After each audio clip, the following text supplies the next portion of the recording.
fly planes. And I said, for the fun of it. So that's how it got its name.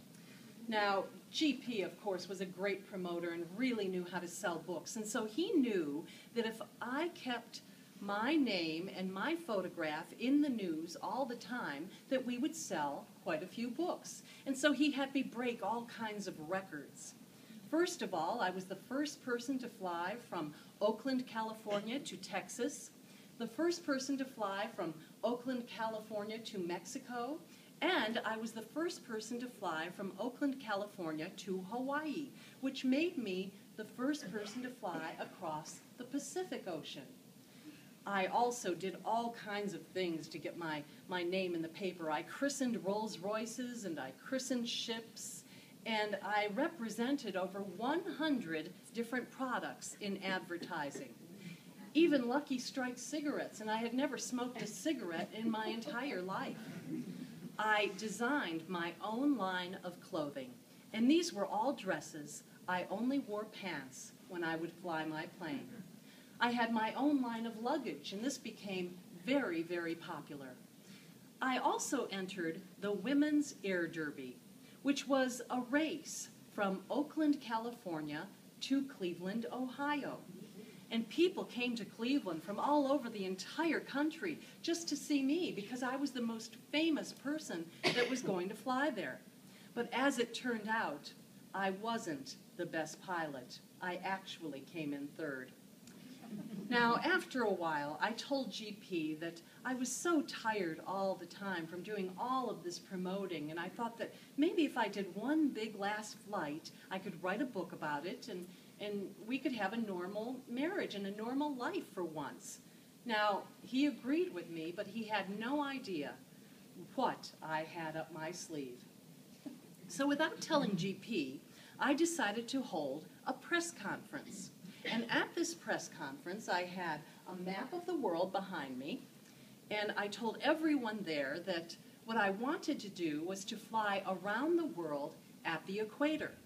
Now, I wasn't sure if I'll be successful. I said, perhaps I'll be successful. I'm not really sure about that. Now, in order to do this, I needed a bigger and better plane.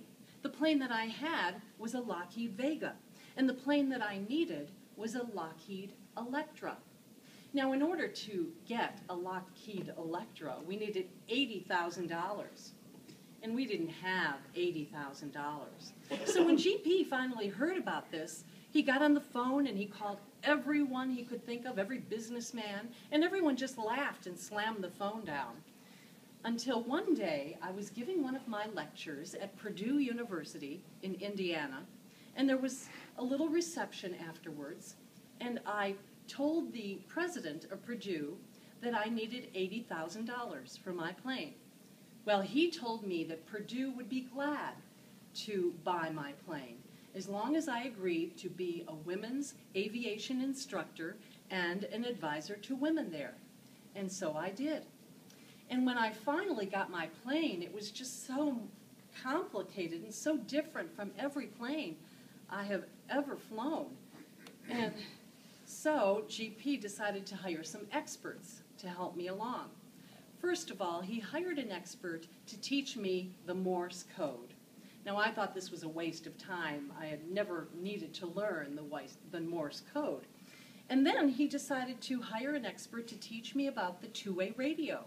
Now, the two-way radio was so complicated. There were just so many different dials, and I thought this was a waste of time, too. However, he also hired a navigator, and he wanted the very best navigator that he could find.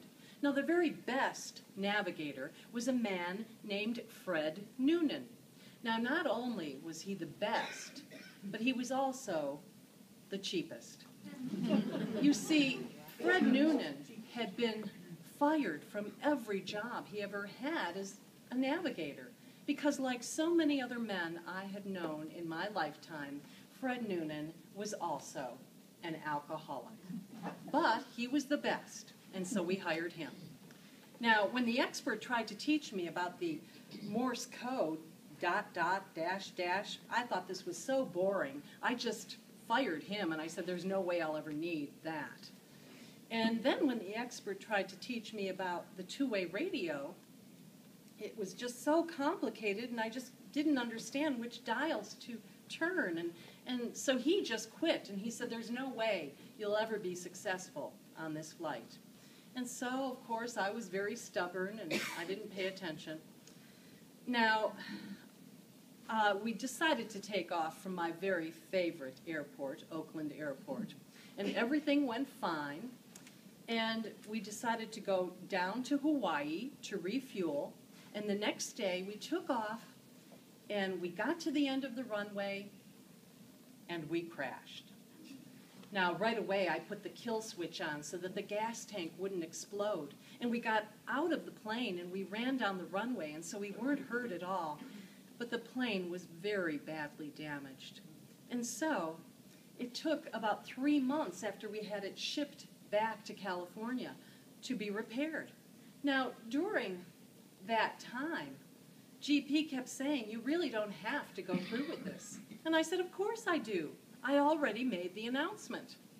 Well, after it was repaired, we started all over again. We took off from my favorite airport, Oakland Airport, and instead of going down to Hawaii, we decided to change our course. We went east to Florida. Everything was fine, and we went from Florida to South America, from South America to Africa, and through the Middle East, and all the way to New Guinea.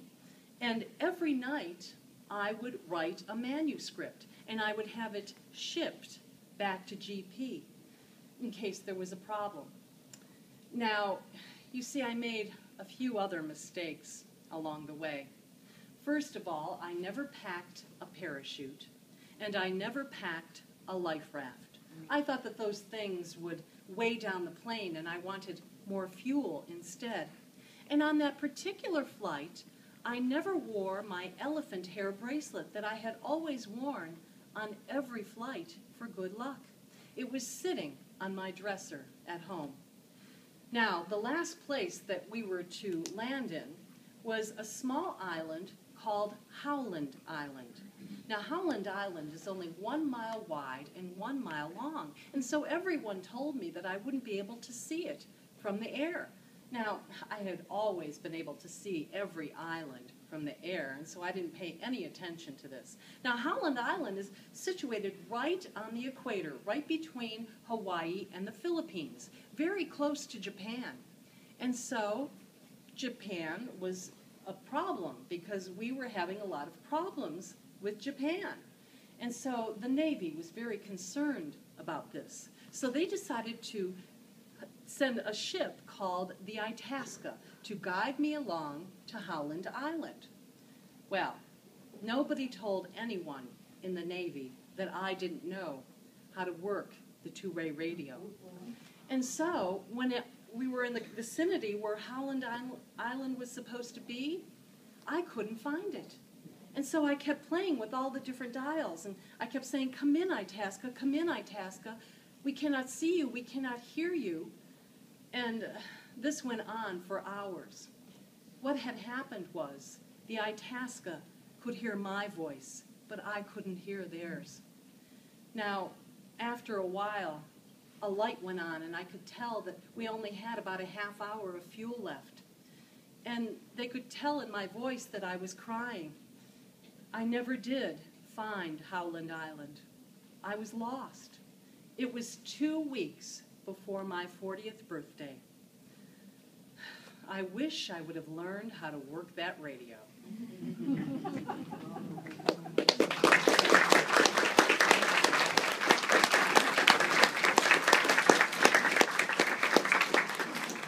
There have been many theories about the mystery of Amelia's death. Some say she was a spy for the Japanese and landed in a special area for their information. Some also think she was captured by the Japanese and was a prisoner for many years.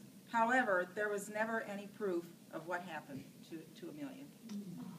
Thank you so much.